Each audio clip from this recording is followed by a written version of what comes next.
Hello दोस्तों, नमस्कार। एक बार फिर से स्वागत है आपके अपने यूट्यूब चैनल देव जी के ट्रिक्स में।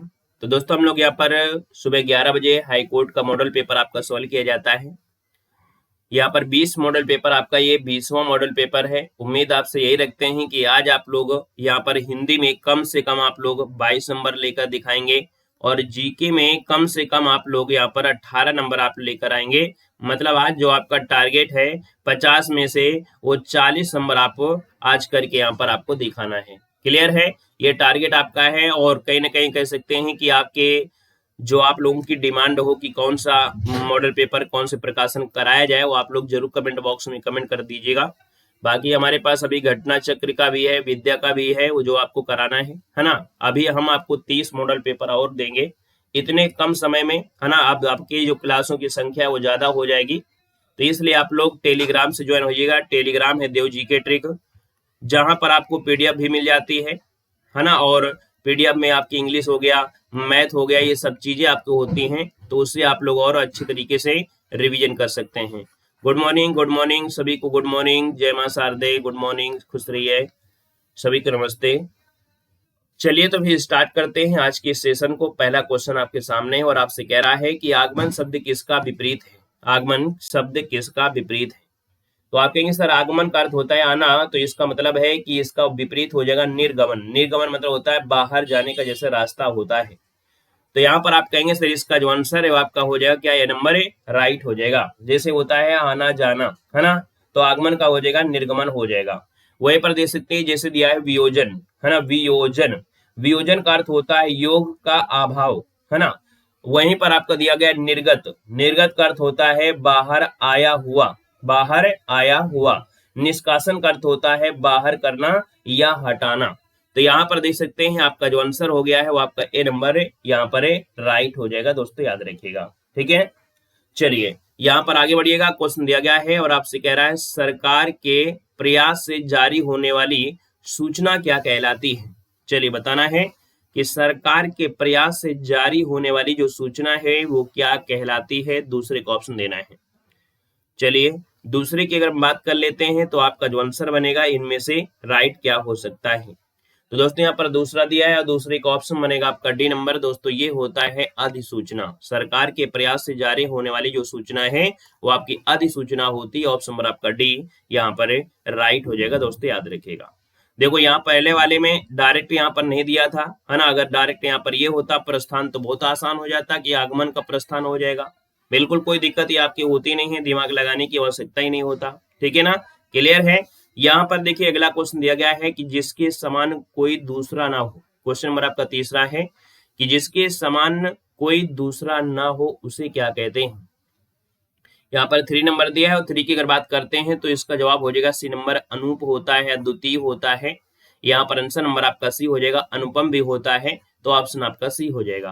क्वेश्चन नंबर आपका 4 है सूक्ति शब्द का संविच्छेद आपको क्या हो जाएगा। सूक्ति का संविच्छेद बताना है। तो आप कहेंगे सर सूक्ति का जो संविच्छेद होता है वो इनमें से क्या बनेगा। तो यहाँ पर देख सकते हैं जवाब हो जाएगा सुधन उक्ति, है ना। यहाँ पर 4 नंबर है और 4 का ऑप्शन होगा सुधन उक्ति। ऑप्शन नंबर आपका सी यहाँ पर राइट हो जाएगा। दोस्तों याद रखिएगा, है ना। यहाँ पर आपके अगले क्वेश्चन को आते हैं, विद्यार्थी में कौन सी संधि है। बताइएगा विद्यार्थी में कौन सी संधि है भाई, विद्यार्थी में संधि कौन सी है।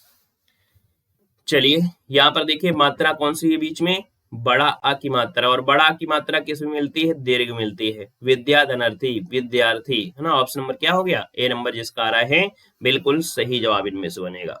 चलिए गुड मॉर्निंग सभी को, गुड मॉर्निंग। यहाँ पर देखिए अगला क्वेश्चन आपका 6 है, कह रहा है पथ भ्रष्ट में कौन सा समास है। पथ भ्रष्ट में कौन सा समास है। तो यह देखिए पथ भ्रष्ट मतलब अपना रास्ता क्या हो गया है, ये भटक रहा है, भटक गया है। तो इसका मतलब ये है कि आपका जो आंसर हो जाएगा इनमें से क्या हो जाएगा, 6 नंबर आपका तत्पुरुष समास हो जाएगा। क्या हो जाएगा, पथ भ्रष्ट मतलब हो गया कि भैया जब इसका समास विग्रह करेंगे तो पथ से भ्रष्ट और से शब्द आया है, इसका मतलब है ये आपका हो जाएगा अपादान तत्पुरुष। ऑप्शन नंबर आपका बी हो जाएगा। क्वेश्चन नंबर आपका 7 है, कह रहा है प्रत्यक्ष शब्द किस समास का उदाहरण है। प्रत्यक्ष शब्द किस समास का उदाहरण है आपको बताना है 7 नंबर में। देखो यहाँ पर प्रत्यक्ष की बात करते हैं, तत्पुरुष में से ऐसा तो कोई है नहीं है कि इसका अंतिम पद प्रधान हो, न कर्मधारय है। यहाँ पर आपका हो जाएगा ए नंबर अव्ययी, अव्ययी भाव समास। कैसे? प्रतिधन अच्छे, और प्रति जवाब आपका उपसर्ग आ गया है, तो हमने कहा था जब पहला ही आपको उपसर्ग मिल जाए तो आपका अव्ययी भाव समास होता है, ए नंबर आपका राइट हो जाएगा। क्वेश्चन नंबर आपके सामने है और आपसे कह रहा है ऊहापोह किसका पर्यायवाची है, या ऊहापोह का पर्यायवाची इनमें से है क्या? ऊहापोह, ऊहापोह मतलब कह देते हैं ना कि बड़ी असमंजस की स्थिति है। ऊहापोह मतलब असमंजस। यहाँ पर आंसर आपका बी नंबर है, राइट हो जाएगा, असमंजस हो जाएगा। क्वेश्चन नंबर आपका 9 है और आपसे कह रहा है यहाँ पर अनभिज्ञ शब्द का विलोम बताना है। चलिए, अनभिज्ञ का विलोम यहाँ पर बताना है और सबको बताना है। चलिए, अनभिज्ञ का विलोम, अन लगा है यहाँ पर, देखिए अनभिज्ञ है और अनभिज्ञ का विलोम अभिज्ञ, अभिज्ञ अनभिज्ञ। यहाँ पर जो आंसर है वो आपका सी नंबर है, यहाँ पर है, राइट हो जाएगा। और यहाँ पर और भी आपके हो सकते हैं क्या भाई? चलिए, अनभिज्ञ का विलोम भिज्ञ भी हो सकता है। यहाँ पर देखिए ऑप्शन ये भी आपका हो सकता है। ठीक है, अनभिज्ञ का समानार्थी अगर जैसे विज्ञ के समानार्थी होते हैं, जैसे विज्ञ, विज्ञ मतलब होता है जो अनुभवहीन हो, है ना, ऐसे भी कह सकते थे। तो यहाँ पर देखा जाए तो आपका ये भी आंसर आपका हो जाएगा। क्वेश्चन नंबर आपका 10 है और आपसे कह रहा है कि वर्तनी की दृष्टि कौन सा शब्द आपका सही है। चलिए,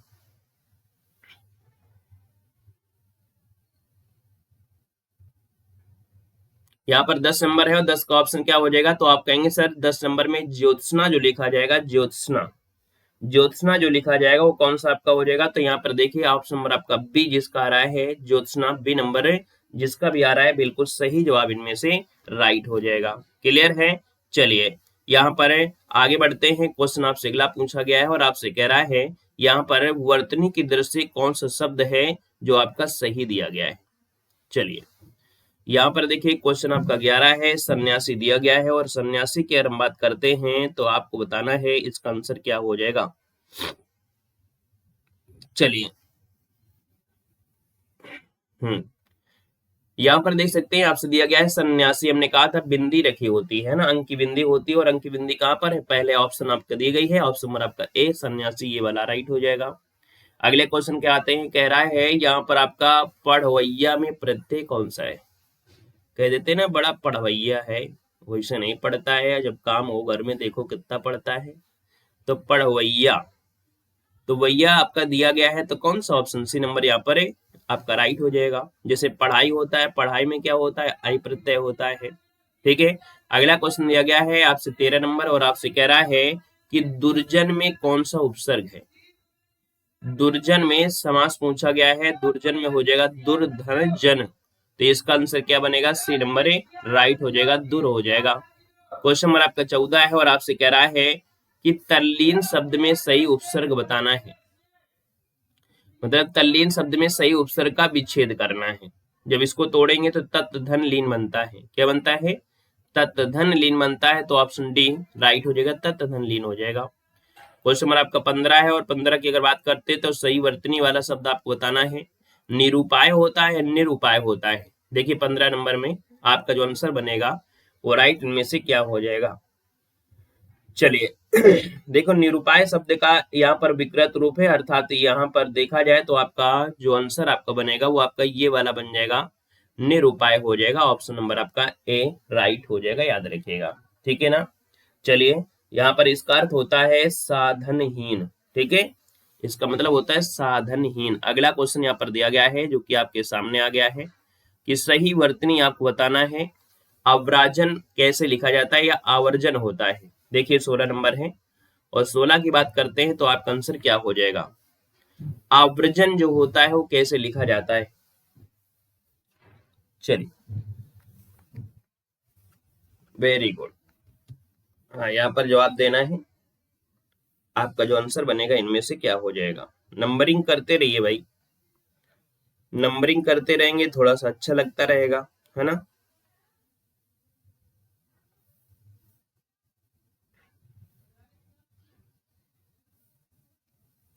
चलिए, जवाब यहाँ पर देख सकते हैं, ये वाले क्वेश्चन में काफी लोगों ने दिया भी है और सभी लोग भाई कमेंट करिए। सभी लोग कमेंट करिएगा। बी नंबर बिल्कुल सही है, यहाँ पर बी नंबर हो जाएगा। आवर्जन होता है, इसका शुद्ध रूप जो होता है वो होता है आवर्जन होता है। इसका आंसर आपका सी हो जाएगा। अगला क्वेश्चन नंबर आपका 17-18 दिया गया है, जो कि शुद्ध वाक्य आपको चुनना है और आपसे कह रहा है 17 नंबर में, आकाशवाणी से यह समाचार कहा गया, है ना, क्या कहा गया है। तो ये कहा गया होता है या प्रसारित किया गया होता है। आकाशवाणी से यह समाचार प्रसारित किया गया, देखिए प्रसारित होता है, इसलिए ऑप्शन क्या जाएगा, बी नंबर आपका हो जाएगा। अगला दिया गया है, तुलसी और सूर अवधि और ब्रज के श्रेष्ठ कवि हैं। थोड़ा सा पढ़ने में अजीब लगा है, लेकिन दूसरा वाला पढ़िए, तुलसी और सूर क्रमशः अवधि और ब्रज के श्रेष्ठ कवि हैं। तो इसका मतलब ये तुलसी जो आपके हैं अवधि के हैं और सूर जो आपके हैं ब्रज के हैं। ये सही आपका दिया गया है क्योंकि क्रमशः लगा दिया गया है, तो ऑप्शन नंबर आपका बी हो जाएगा। अगला क्वेश्चन यहाँ पर दिया गया है 19 नंबर, और आपसे कह रहा है कि इनमें से एक शब्द देवता का पर्यायवाची है। देवता का पर्यायवाची क्या होता है, विबुध। क्या होता है, विबुध होता है, देव होता है ना। तो इसका जो आंसर बनेगा वो आपका बी नंबर है, राइट हो जाएगा, याद रखिएगा। देवभक्त हो गया। अगला क्वेश्चन दिया गया है, आपसे कह रहा है अधुनातन का विलोम बताना है। अधुनातन का क्या होता है, चलिए अधुनातन का क्या होता है याद रखिएगा। आपको लगेगा इसमें कि प्राचीन भी है, लेकिन सही आंसर आपका सी हो जाएगा, पुरातन होता है। अधुनातन और पुरातन, तो ऑप्शन क्या बनेगा यहाँ पर, सी नंबर है, राइट हो जाएगा। अगर आप कहेंगे सर प्राचीन, तो प्राचीन नहीं होता है, प्राचीन होता है आधुनिक का। किसका होता है, आधुनिक जो होता है आधुनिक, तो आधुनिक का होता है विलोम, प्राचीन होता है, याद रखिएगा, इस बात को ध्यान दीजिएगा। ठीक है ना, क्लियर है। चलिए अगला क्वेश्चन यहाँ पर दिया है, चांदनी का पर्यायवाची नहीं है। चांदनी का पर्यायवाची नहीं है। देखिए चांदनी का कौमुदी होता है, चंद्रिका होता है, ज्योत्सना होता है, लेकिन गगन तो नहीं होता है ना। तो ऑप्शन डी हो जाएगा यहाँ पर गगन। नेक्स्ट आपका दिया गया है गद्यांश है, और बड़ा अच्छा गद्यांश दिया गया है। गद्यांश पढ़ना भी चाहिए, उससे आपको जानकारी इकट्ठा होती है ना। देख सकते हैं, आपसे कह रहा है कि स्वामी दयानंद सरस्वती का जन्म गुजरात में वर्ष 1824 ईस्वी में हुआ था। वे सच्ची राह से नहीं डिगते थे, जिस बात को सच समझते थे उसके लिए मृत्यु को भी वो कुछ नहीं समझते थे। सत्य के लिए उन्होंने क्रांति मचा दी। स्वामी जी लगन के पक्के थे, बीहड़ जंगलों में बिना राह की राह तय कर और बनैले पशुओं की मुठभेड़ करते हुए वे नर्मदा का उद्भव देख आए थे और बद्रिका आश्रम में घूम फिर आए थे। कहां पर है, बद्रिका आश्रम में घूम फिर आए थे। सर सैयद अहमद खान ने एक बार इस बात पर शक प्रकट किया कि हवन से वायु शुद्ध हो सकती है, हवन से वायु शुद्ध हो सकती है। इस बात पर स्वामी जी चुप रहे। किसी दूसरे दिन फिर सर सैयद अहमद उनसे मिलने आए। स्वामी जी ने पूछा, आपके यहाँ कितने आदमी रोज खाते हैं, है ना, खाते हैं, और उनके लिए कितनी दाल रोज पकती है। तो उत्तर मिला 60 से 70 आदमी खाते हैं और 6 से 7 सेर दाल रोज पकती है। स्वामी जी ने पूछा, उतनी दाल में कितना हींग पड़ती है। उत्तर मिला 1 तोला। क्या मिला, 1 तोला। तो भैया यहाँ पर देख सकते हैं ज्ञान की बात हो रही है ना। कहानी समझिएगा कि यह समझिए कहानी ही पढ़ रहे हैं, है ना, कहानी समझिएगा। कह रहे हैं 1 तोला के करीब पड़ती है। तो यहाँ पर स्वामी जी ने झट से कहा, जैसे 1 तोला हींग से इतनी दाल सुगंधित हो जाती है, वैसे धूप घी के हवन से भी वायु सुगंधित और शुद्ध हो जाती है। स्वामी जी ने छुआछूत को अपने व्यवहार में स्थान नहीं दिया। क्या छोटे क्या बड़े सभी की सेवा अपने हाथों से करके लोगों को अचरज में डाल देते थे। भारत की नई रूपरेखा में स्वामी जी का बहुत बड़ा हाथ था। उन्होंने अपनी पढ़ाई के जमाने में अंग्रेजों को पंजाब पर अधिकार करते देखा और अंग्रेजी झंडे को गाड़ते हुए देखा। उनके समय में 1857 ईस्वी की क्रांति हुई। स्वामी जी ने पाया कि गुलामी के कारण भारतीय समाज और धर्म में घुन लग गए हैं, है ना। कितना अच्छा यहाँ पर था पढ़ने में। हमने कहा गद्यांश को ये समझा करिए कि अगर गद्यांश हम पढ़ रहे हैं तो सिर्फ पढ़ लिया करिए ज्ञान के लिए। इसमें बहुत अच्छे अच्छे ज्ञान मिल जाते हैं जो आपको किताबों में नहीं मिलते हैं। देखिए क्वेश्चन नंबर आपका 22 है, स्वामी दयानंद सरस्वती का जन्म कहाँ हुआ था। देखो जो गद्यांश में दिया है वही आंसर देना है। हमने कहा भी है गद्यांश सॉल्व करते समय अगर आपसे गद्यांश में जो बोला जाए कि आम आम है और इमली इमली है या आम इमली है तो वही बस आपको बोलना है, हमने पहले ही बता दिया है। 22 नंबर दिया है और 22 की अगर बात कर लेते हैं तो आप कहेंगे सर ये गुजरात में, ऑप्शन बी बनेगा। क्वेश्चन 23 है, स्वामी जी के समय अंग्रेजों ने किस प्रांत पर अपनी हुकूमत का झंडा गाड़ा था? तो कहां पर गाड़े थे भैया? पंजाब में ना, ऑप्शन डी हो जाएगा। बीहड़ जंगलों में बनेले पशुओं से जूझते हुए स्वामी जी किस नदी का उद्गम देख आए थे? यहाँ पर आपकी नर्मदा नदी, ऑप्शन नंबर आपका सी हो जाएगा। अगला है, स्वामी दयानंद सरस्वती का जन्म किस वर्ष में हुआ था? तो इनका जन्म आपके 24 में हुआ था, 1824, ऑप्शन नंबर आपका बी यहाँ पर राइट हो जाएगा, है ना। आसानी सॉल्व हो गया है।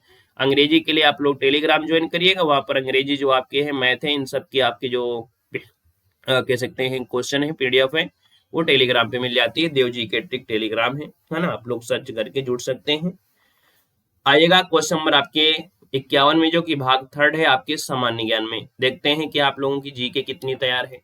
बाकी हमने कहा भी है कि भाई टेस्ट पेपर लगाते हैं अच्छी बात है, लेकिन आप लोग किताबों से भी पढ़ते रहिएगा, है ना। जितना पढ़ेंगे, जितना आप किताब को रटेंगे, पढ़ते पढ़ते किताब को ही खत्म कर डाले है ना। पढ़ते पढ़ते किताब के हर पन्ने उखड़ जाए, इतना पढ़िए।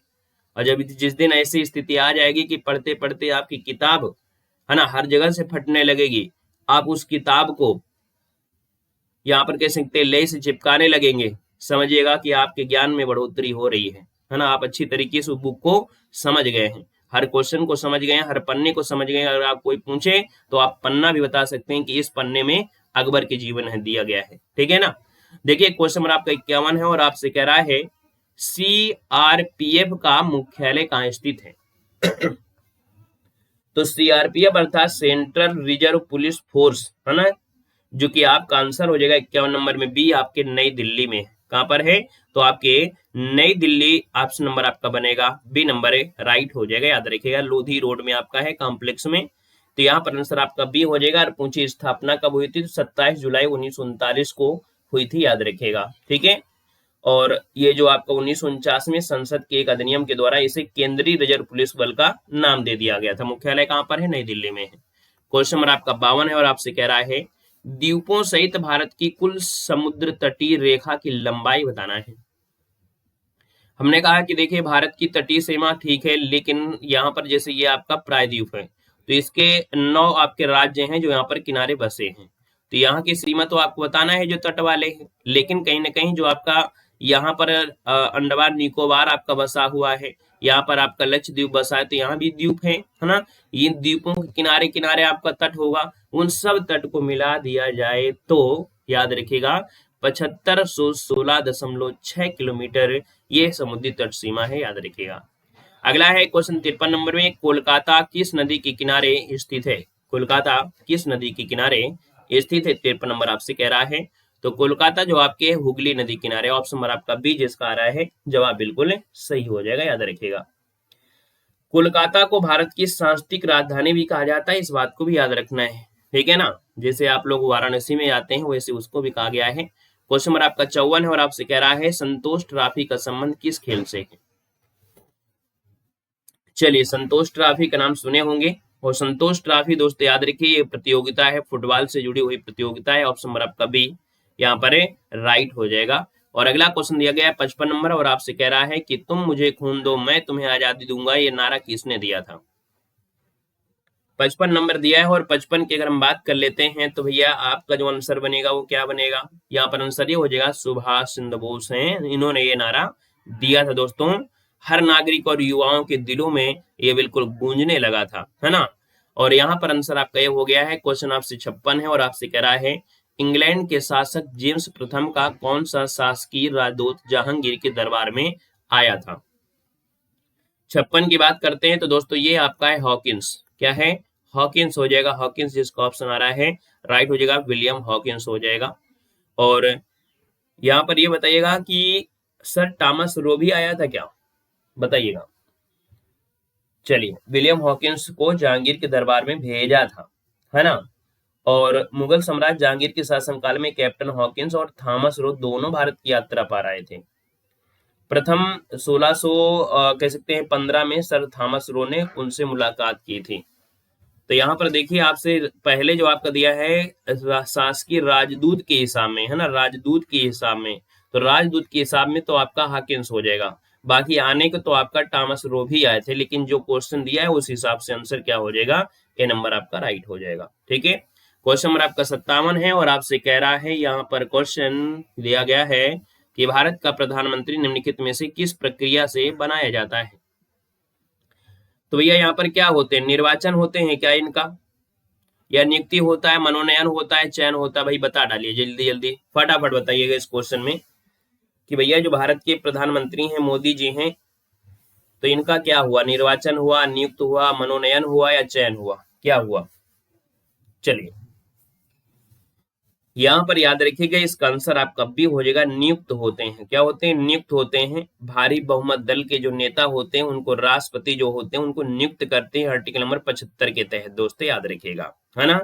बाकी ये कहीं भी पार्टी से, अपनी पार्टी में कह सकते हैं कहीं से चुनाव लड़ सकते हैं, लेकिन हमने कहा भी है अगर आप में भी कोई 25 साल का हो गया है और आपको भी प्रधानमंत्री बनना है तो आप जरूरी नहीं कि चुनाव लड़ें।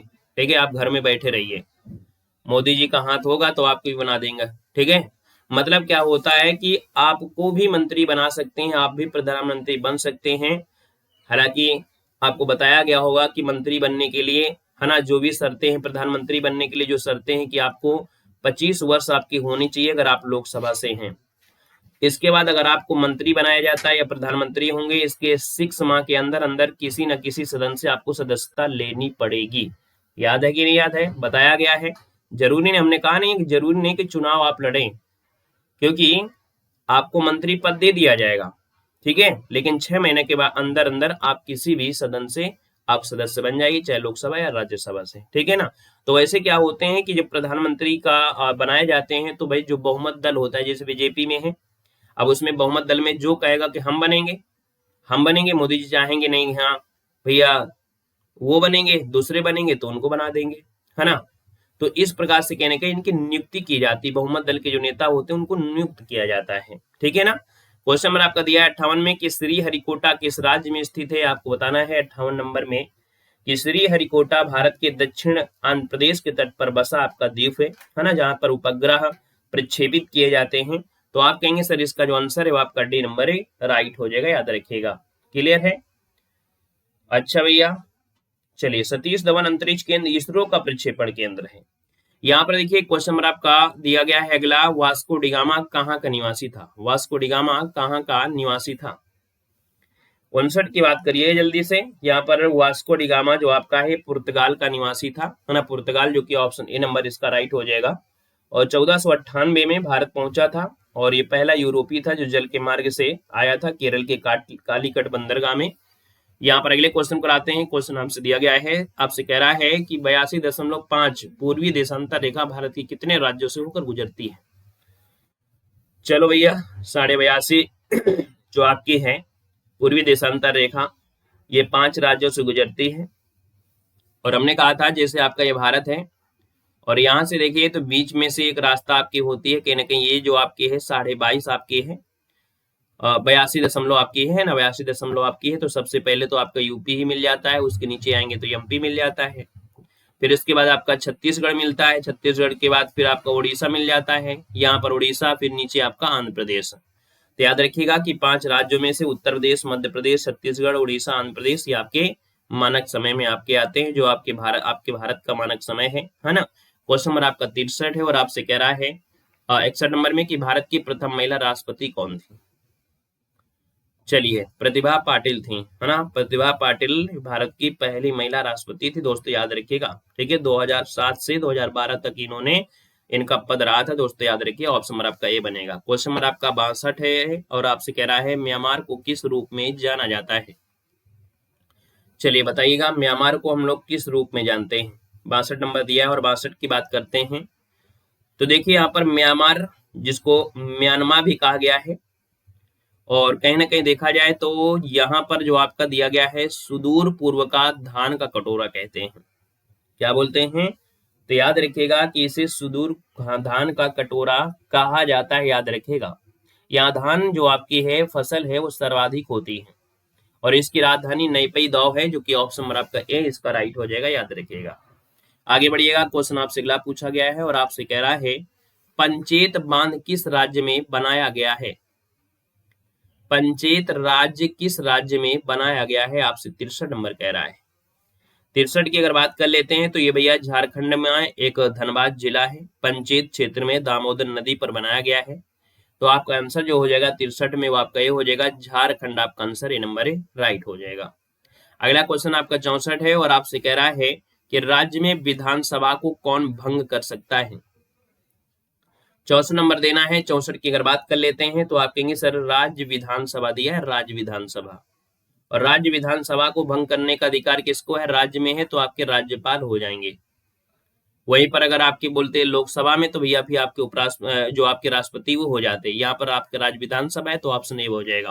क्लियर है, आर्टिकल नंबर 174 के तहत होता है। क्वेश्चन नंबर आपका 65 और आपसे कह रहा है कि the hero of Tiger Hill autobiography of a Paramvir पुस्तक के लेखक कौन है? 65 की बात करते हैं तो दोस्तों ये है योगेंद्र सिंह यादव। योगेंद्र सिंह यादव यहाँ पर आपका जो आंसर है राइट हो जाएगा। और इस किताब में कारगिल युद्ध के दौरान योगेंद्र सिंह यादव की जो बहादुरी भरी लड़ाई थी उसके बारे में विस्तृत जानकारी इसमें से देखने को मिलता है। जो कश्मीर के लोग थे उनकी समस्याओं का भी संक्षिप्त परिचय इसमें दिया गया है, तो इसलिए ऑप्शन बी राइट हो जाएगा। आगे बढ़िएगा, क्वेश्चन नंबर आपका 66 है और आपसे कह रहा है विमानों की ऊंचाई ज्ञात करने के लिए किस उपकरण का उपयोग या प्रयोग किया जाता है? यहाँ पर देख सकते हैं आपका जो आंसर हो जाएगा आपको होता है अल्टीमीटर। क्या होता है? अल्टीमीटर। इसे बोलते हैं ऊंचाई मापक भी बोलते हैं, हिंदी में बोलते हैं ऊंचाई मापक बोला जाता है। विमान में ऊंचाई को मापने के लिए इसका इस्तेमाल होता है, तो ऑप्शन नंबर आपका ए राइट हो जाएगा। टेकोमीटर होता है जो घूमने वाली वस्तु होती है। और आगे बढ़ते हैं, क्वेश्चन दिया गया है 67 नंबर में कि जंग लगने पर लोहे का भार में क्या परिवर्तन होता है? ये एक रासायनिक क्रिया है और दोस्तों जंग में जब जंग में लोहे में जब जंग लगती है तो भैया इसका जो भार होता है ना वो ऑक्सीडेशन की वजह से क्या होता है, नमी आती है, और नमी आती है तो भार इसका बढ़ जाता है। ऑप्शन नंबर आपका ए राइट हो जाएगा दोस्तों, याद रखिएगा। क्लियर है, लोहे के साथ ऑक्सीजन भी जुड़ जाती है ना। क्वेश्चन नंबर आपका 68 है और 68 आपसे कह रहा है निम्नलिखित में से कौन सा एक कार्य है जो मानव गुर्दे का सामान्य कार्य नहीं है? चलिए बताइएगा, मानव गुर्दे का जो कार्य नहीं है वो पूछा गया है। तो आप कहेंगे मानव की जो गुर्दा होता है तो इसका प्राथमिक कार्य तो होता है मूत्र बनाना और रक्त को शुद्ध करना। इसके अतिरिक्त देखा जाए गुर्दे के कार्य में रक्त में जल की स्तर पर नियंत्रण करना, यूरिया को छानना, सोडियम पोटेशियम हाइड्रोजन आदि को नियंत्रित कर लेना, शरीर के तरल पदार्थों की जो समान रचना होती है उसको भिन्न भिन्न तरीके से हार्मोन्स पैदा करना ताकि रक्तचाप भी नियंत्रित रहे, है ना। तो आप कहेंगे सर यहाँ पर देखिए जो आपका दिया गया है कहीं ना कहीं 68 नंबर में जो ऑप्शन बी दिया है रक्त में शक्कर के स्तर पर नियंत्रण करना। शक्कर मतलब होता है शर्करा होता है, तो भैया रक्त में जो आपका शक्कर है इसके स्तर पर नियंत्रण का कार्य गुर्दे से संबंधित नहीं है। मतलब ये शक्कर जो दिया गया है वो इससे संबंधित आपके नहीं है। बाकी जितने हमने आपको चीजें बताया वो आपकी क्या है, मानव गुर्दे की है ना। इसलिए पथरी भी आपकी मानव गुर्दे में होती है, कैल्शियम एक्जिलेट की होती है।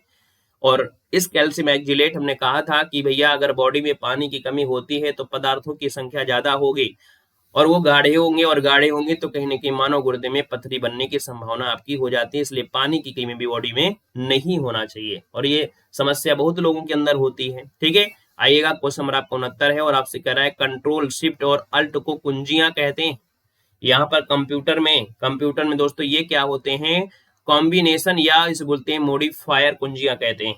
यहाँ पर जो आपका आंसर है वो ए हो जाएगा। सामान्य कीबोर्ड होते हैं उसमें आपने देखा होगा कि 100 कह सकते हैं 4 से लेकर 110 कुंजियां तक हो सकती हैं। F1 से लेकर F12 तक होती हैं, कुल कुंजियां 12 होती है। 12 फंक्शन कुंजियां होती हैं। याद रखिए जो 12 वो होती है ना फंक्शन आप बोल रहे हैं, 12 जो होती हैं वो फंक्शन कुंजियां होती हैं। 12 फंक्शन के साथ साथ न्यूमेरिकल कुंजियां आपकी होती हैं, अल्फाबेटिक कुंजियां होती हैं। तो यहाँ पर आप कहेंगे सर यहाँ पर जो कंट्रोल शिफ्ट अल्ट है इनको कॉम्बिनेशन या इनको मॉडिफायर कुंजी कहा जाता है, याद रखिए। इसलिए ऑप्शन क्या हो जाएगा, ए नंबर। आप समझ में आया, आगे बढ़िएगा। क्वेश्चन आपसे अगला पूछा गया और आपसे कह रहा है कि मलेरिया किस अंग को प्रभावित करता है? किसी को मलेरिया हो जाए, अगर किसी को मलेरिया हो जाए तो फिर वही क्या होगा, तो याद रखिएगा, यहाँ पर मलेरिया रोग जो होता है ना, वो जो तिल्ली होता है, तिल्ली को प्रभावित कर लेता है। किसको करता है? तिल्ली को प्रभावित करता है। और ये जो मादा एनोफिलीज होता है ना, उसके मच्छर के काटने से, है ना, ये कहीं ना कहीं रोग होता है जो परजीवी होता है। तो यहाँ पर कहेंगे इसका जो आंसर आपका दिया है वो डी नंबर इसका राइट हुए, तिल्ली प्रभावित होती है। ठीक है, यहाँ पर क्वेश्चन नंबर आपका 71 है और आपसे कह रहा है पारे में मिली धातुओं की मिश्रण को कहते क्या है? पारा में मिले धातुओं के मिश्रण को क्या कहते हैं 71 नंबर में? तो भैया 71 की बात करते हैं तो दोस्तों यहाँ पर पारे में मिले धातुओं के मिश्रण को कहते हैं मिश्र धातु। क्या बोलते हैं? मिश्र धातु कहते हैं, मिश्र धातु कहते हैं दोस्तों, अमलगम जिसे कहते हैं, अमलगम। ठीक है ना। तो यहाँ पर जो आंसर आपका दिया है वो आपका बी नंबर है, यहाँ पर राइट हो जाएगा दोस्तों, याद रखिएगा। यहाँ पर आगे बढ़ते हैं, क्वेश्चन दिया गया है 72 नंबर है, लार किसके पाचन में मदद करता है? लार जो होती है, यहाँ पर देखा जाए ये तरल पदार्थ है जो मनुष्य द्वारा भोजन ग्रहण करते समय, है ना, मुख से लगभग सारा दिन में 1.5 लीटर तक, समझ रहे हैं, एक दिन में लगभग 1.5 लीटर तक आपकी लार निकलती है। तो 72 का जो ऑप्शन है वो आपका क्या हो जाएगा? 72 नंबर का जो ऑप्शन है वो राइट डी हो जाएगा दोस्तों, स्टार्च हो जाएगा। लार किसके पाचन में? तो स्टार्च के पाचन में होती है। ऑप्शन नंबर आपका डी जिसका आ रहा है बिल्कुल जवाब इसका राइट हो जाएगा, है ना। लार में एमाइलेस एंजाइम होता है जो स्टार्च को माल्टोज और आपके कह सकते हैं डेक्सिन में तोड़ देता है। लार जो है प्रोटीन, वसा और फाइबर को नहीं पचा पाती है, इसलिए वो पेट में पहुंच जाते हैं। ठीक है, प्रोटीन, वसा और जो फाइबर हैं ये आपकी लार का काम नहीं है, ये पेट में जाएंगे और पेट में जो आपके होते हैं अन्य केमिकल उनसे होते हैं। यहाँ पर अगला क्वेश्चन दिया गया है कि यदि किसी झील की सतह का पानी जमने वाला हो तो उसके तल का तापमान कितना होगा? 73 नंबर में आप कहेंगे सर यहाँ पर दिया है यदि किसी झील के सतह का पानी जमने वाला हो तो उसके तल का जो तापमान होगा कितना होगा?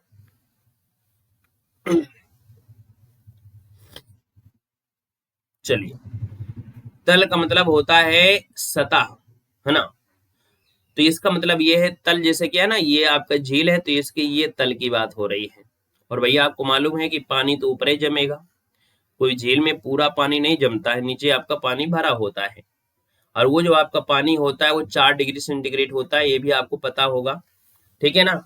इसलिए जो मछलियां होती हैं, है ना, जो मछलियां होती हैं वो क्या होती हैं, इसमें तैरती रहती हैं, घूमती रहती हैं, उनको कोई दिक्कत नहीं है। तो याद रखिएगा कि पानी का अधिकतम जो आपका होता है कहीं ना कहीं 4 डिग्री सेंटीग्रेड, वो नीचे जो होते हैं तो 4 डिग्री सेंटीग्रेड आपका आंसर है, यहाँ पर राइट होता है दोस्तों, याद रखिएगा। अगला क्वेश्चन यहाँ पर दिया गया है और आपसे कह रहा है, यहाँ पर क्वेश्चन है वृक्क की कार्यात्मक इकाई क्या है? वृक्क होता है जो किडनी होती है वो किस प्रकार से कार्य करता है?